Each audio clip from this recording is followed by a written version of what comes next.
మొత్తం అయిపోయింది చేను పని అన్నాడు. కిట్ తీసుకొచ్చి చల్లా నేను, ఏరీస్ కిట్టు వర్షంలో తీసుకొచ్చి చల్లితే మళ్ళీ బ్యారెక్స్ ఉరక్క వచ్చినాయి, న్యూట్రిషన్ అంట ఉరక రెండింటికి అది వేసా.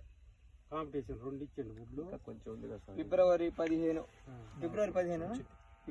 తర్వాత శివరాత్రి తర్వాత చూడాలి. ఈ ఊరు ఈ ఓపీ పడే ఏరియా లావకాయలకి లైక్ చేస్తారు ఈ ఏరియాలో మన సలార్. ఇది ఏ వెరైటీ అండి? ఇది ఏ వెరైటీ? టాకీ డబల్ ఏ, టాకీ కంపెనీ వాళ్ళ 55 టాకీ 55. ఎట్లా ఉందండి వెరైటీ?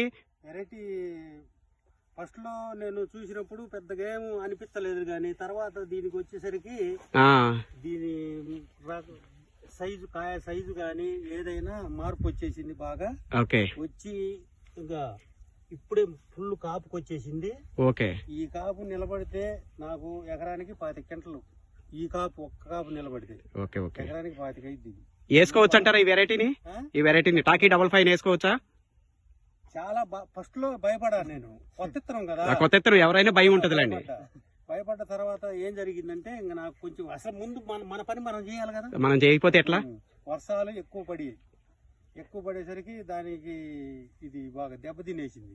దానికి వచ్చేసరికి నేను చాలా మందులు కొట్టి రవీంద్ర సార్ గారు గురించి చెప్పినట్టు నేను కొడితే తిప్పుకొని ఇవాళ ఈ పొజిషన్ లో ఉంది. ఇంకా దీనికి 2 నెలలు టైం ఉంది. అవునవునవును. రవీంద్ర గారు మీ అభిప్రాయం చెప్పండి అండి, ఇది వెరైటీ ఎట్లా ఉంది? మేము ప్రస్తుతం పల్నాడు జిల్లా గురిజాల మండలం దైద గ్రామంలో ఉన్నామండి. నరసింహనాయక్ గారి చేలో ఉన్నాం. ఆయన ఈ ఏరియా మేజర్ గా ఓపీ లావు రకాలు వేసే ఏరియా అండి. టాకీ కంపెనీ వారి టాకీ 55 అనే వెరైటీ ఇచ్చాం. రైతు ఫస్ట్ లో చాలా భయపడుతూ కొత్త వెరైటీ అని చెప్పి చాలా ఇబ్బంది పడ్డారండి. కానీ ఇప్పుడు మేము డిసెంబర్ 20వ తారీఖున ఉన్నామండి రైతు చేలో. రైతు చాలా హ్యాపీగా చాలా సంతోషంగా ఉన్నాడండి. వెరైటీ చాలా బాగుంది.